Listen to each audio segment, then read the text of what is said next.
Silo semhlaba umlisa imbobe ingwenyama Yemaswati sesikhiphile ingatsha kwekuthi yewugeca lona lisekwane inkulungwane netinkulungwane tengatsha libe tjengisa umdlonga lomkhulu lapha esigodleni eNkabeveni bese titfola wona umyalo lobuya khona esilweni semhlaba ngalo liphembo la endvuna qumntanyeni kwamakakula kanti ke liyaliwe libutho ukuthi lingaqale phambuka endleleni kodwa liconze lapho kufanele libheke khona kushidwa ukuthi laphambuka endleleni platform lelimandi kanti ke ingwenyama Yemaswati phenze yasho ukuthi libutho libuye nalelo lisekwane ledliwa indlovu uzowandaba njalo ingatsha idawuzabuka ilenza lodliwa indlovu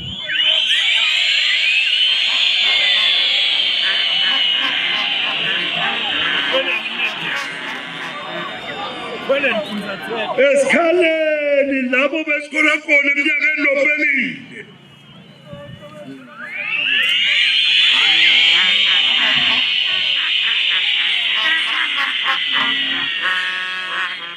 lalela kahle majaha umyalo libutho njengoba linje litawuphuma linje tinduna temabutho letingatsha timbe kahle ingatsha le lakuyiwa khona lenza lwetindlovu kutawukhala licilongo liphume lesigada libuye njengoba linje ngengeni umsebenzi wakhe ugatha lisekwane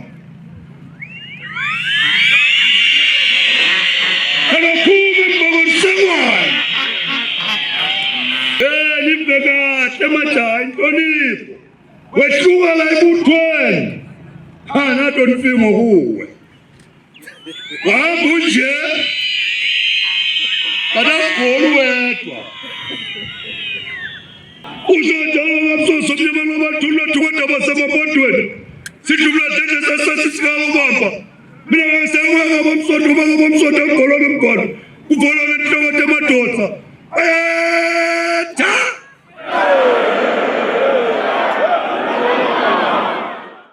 kanti ke ingwenyama ishuce nalo libutho njengoba liphumile khona lapha esigodlweni eNkabeveni libhekekile ke libutho ukuthi kusasa ekuseni libuye selibuye nalo lisekwane lwakhe